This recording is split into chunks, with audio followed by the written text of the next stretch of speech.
The Grime commits a crime. Kagamaru Himeno's artwork of Grimer originally depicts it lifting the cover of a manhole and peeking through. However, the placement of Grimer's pupils in the Japanese version of the card suggested that its reason for coming up through the sewer was to catch a glimpse of, well, something inappropriate. This led to quite a bit of controversy. You'll also notice that the schoolgirl's socks are loose. Why is this important? Well, I found this translated statement originally from what I believe were forums on pocketmonsters.com, stating that a schoolgirl wearing loose socks is an indication that she is supposed to be a kogaru, or slutty schoolgirl. A few years ago, there were legions of such schoolgirls, many of whom openly admitted that they wore no underwear under their skirts. The artist is obviously making light of this Japanese cultural phenomenon. I looked into this and I found out that kogaru is a word describing a Japanese schoolgirl who incorporates her uniform into her look. So she is likely wearing makeup, has bleached hair, a shorter skirt, and of course, loose socks. I, however, didn't see anything indicating that they chose not to wear underwear. I think that's a bit of a reach, but I also didn't want to make my search history any more suspicious than it already was. Either way, I'm gonna have to label this one an unconfirmed conspiracy theory. While Himeno did deny the intentions behind the artwork, there's reasonable evidence that this was simply a joke that had gone too far. In the international release, the artwork was altered so Grimer's pupils are more appropriately looking straight ahead, removing any suggestion of inappropriate intent.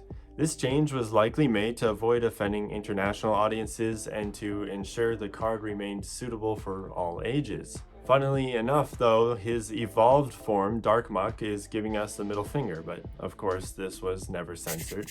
And interestingly, this wasn't the last time Grimer would be involved in some eyebrow-raising content. Later on, Alolan Grimer was given the move Pound. While this might seem like an innocent coincidence, some fans couldn't help but draw connections between the previous controversy and this choice of move. It's a curious decision. Hold on to your butts because this goes way deeper than you think. Jinx, Pokemon number 124 on the Pokedex, is described as a bipedal humanoid Pokemon and possesses human-like hands and feet. Although this alone was enough to be censored, they went ahead and gave Jinx a black face with big pink lips. This went uncontested in Japan until the anime episode Holiday Hijinks aired in the United States. As the title suggests, this episode featured Jinx. Carol Boston Weatherford, an American author, caught wind of this and wrote a critique piece titled Politically Incorrect Pokemon. The piece kicks off with Weatherford admitting that she'd succumbed to Pokemon fever, having purchased the games for her two sons and eventually caving in and buying them the cards too.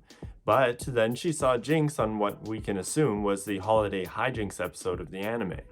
She goes on to say that the character Jinx, Pokemon number 124, has decidedly human features: jet black skin, huge pink lips, gaping eyes, a straight blonde mane, and a full figure, complete with cleavage and wiggly hips. Put another way, Jinx resembles an overweight drag queen incarnation of Little Black Sambo, a racist stereotype from a children's book long ago purged from libraries. I will link Weatherford's article in the description, by the way.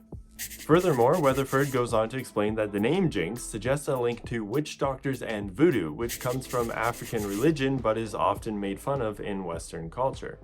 When Pokemon Gold and Silver Virgins were released later that year, Jinx's color was changed from black to purple. After this, Weatherford went on to critique the design of Mr. Popo from Dragon Ball, which is 100% justified. But something doesn't add up here. You see, Weatherford's article was published in January 2000, and that's what made the impact on Jinx's skin. But the base set Jinx came out in 1999, and its skin is purple. While Weatherford deserves praise for the work she did, someone else was responsible for the change within the English TCG. I looked into this, but it's unknown exactly when or why Jinx's skin color was changed for the international release of base set. Well, we know why, obviously, but for now we can only assume that someone at Wizards of the Coast stood up and said, hey, we should probably change this horribly racist stereotype before we sell these to children. If you're interested in collecting banned artwork, there are 3 black-faced Jinx cards that were censored when they came over to the international side of the TCG. The base set, Jinx, of course, both Gym Heroes and Gym Challenge Sabrina's Jinx as well. And then there are other Jinx cards that weren't released outside of Japan and therefore weren't censored, such as Claire's Jinx from the Pokemon VS set or Jinx from Vending Series 2.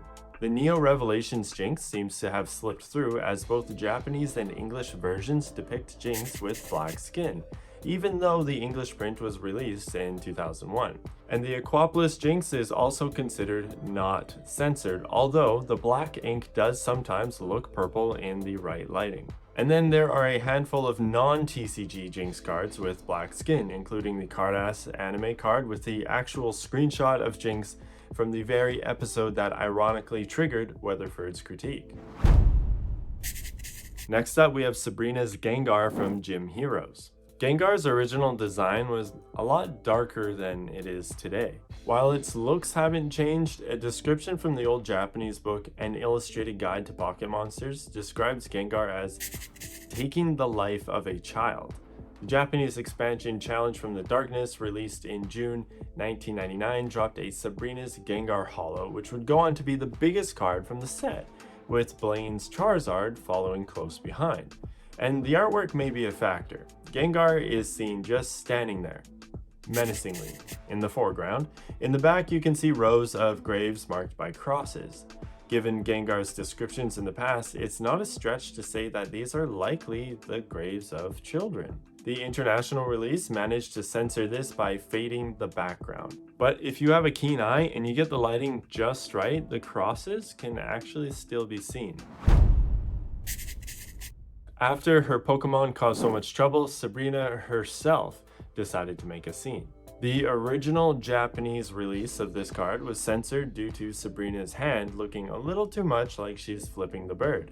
In the artwork, she's holding a Master Ball, or more likely, tossing it up from her hand, but the middle finger is extended more than the index or ring finger, making it kind of resemble an offensive gesture.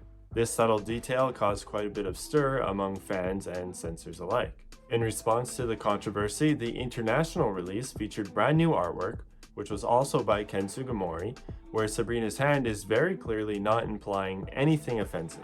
The revised artwork ensured that her fingers were positioned in a neutral manner, eliminating any potential misunderstanding or offense. This change highlights the sensitivity and attentiveness that goes into localizing Pokemon cards for different audiences. Koga's ninja trick is a pretty obvious one. At first glance, this looks like a symbol that was used in World War II, but really it's facing the opposite direction and it's not oriented on an angle.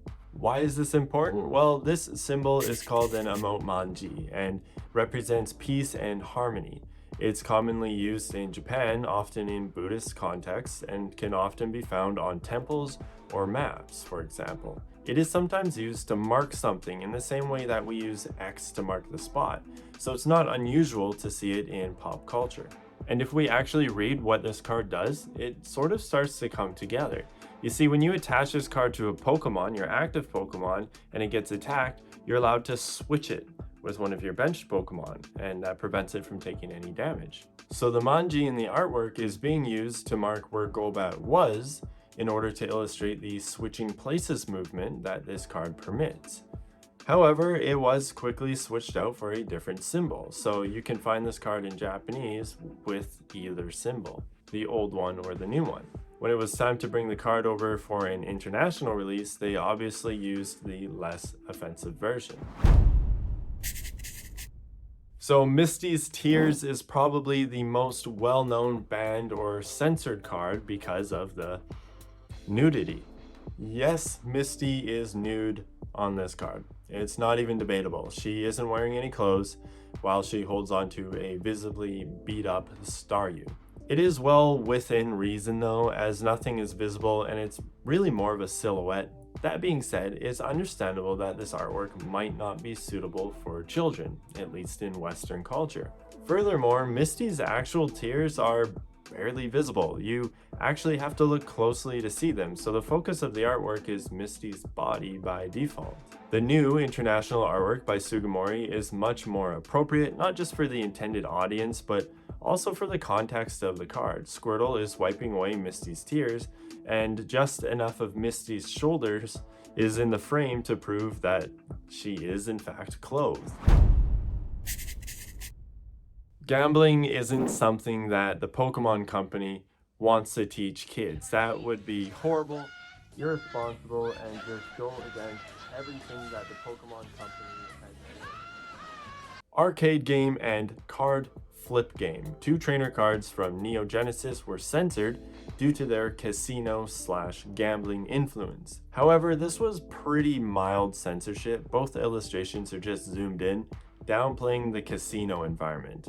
Arcade game would likely have been called slot machine or perhaps slot game, since it's a closer translation, but they decided to go with the arcade game name instead. Moo Moo Milk.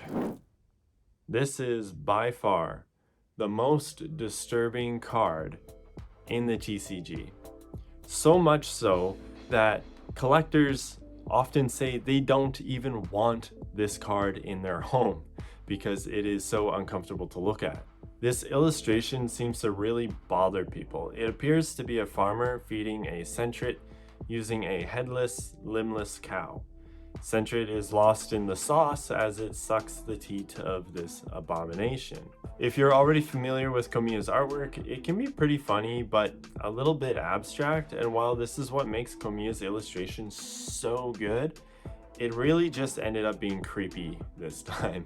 And this isn't a headless, limbless cow. I'm pretty sure it's a calf feeding tool. It's commonly used on dairy farms to feed milk to young calves. Similar bottles are used for other baby animals, and sometimes the bottle's disguised as an adult female so the baby might feel more comfortable. Komiya illustrated new artwork for the international release of the card. Now we see Cleffa appearing into a barn with barrels or vats of what I hope is milk. And when this card was reprinted for the VS series exclusive to Japan, the international artwork was used. But yeah, this one is cursed. So there was a good long stretch of time where nothing offensive actually came out of the TCG until the set Dragons Exalted was released in 2012. And this card is a great example of how thin the line really is. There are a handful of Magmortar cards, including some quite similar to this censored card, but I think what sets it apart here is the smoke. Cannons aren't new to the TCG. We've seen Blastoise's cannons from every angle, but this Magmortar illustration really switches up the perspective by, well, switching up the perspective. We're looking straight down the barrel of a smoking gun. Or at least that's how it feels. People say they were a little too sensitive on this one, but I actually disagree. Unless you're already familiar with Magmortar's anatomy and his arms being guns, which 99% of parents are not familiar with, then yeah, this could be a little bit shocking and might hurt sales. So to keep everyone happy, a new illustration was done up for the international release, posing Magmortar in a much less intimidating way. Now, about 2 weeks before the set was released, there was a mass shooting at a cinema in the US, which many will remember as the Dark Knight Rises mass shooting. Many have pointed out that the Magmortar illustration oddly resembles the stairs inside of a movie theater, and that the shooter's hair is actually quite similar to Magmortar's fire haircut. And while these are oddly specific similarities here, it takes a lot longer than 2 weeks to redesign a card, even if it's just artwork. And the entire set is already printed and distributed a couple weeks before release, so this entirely debunks the theory that the Dark Knight Rises shooting had anything to do with the redesign of this card. If you liked this video, check out my retrospective look at the Gold Star cards, and thank you so much for watching.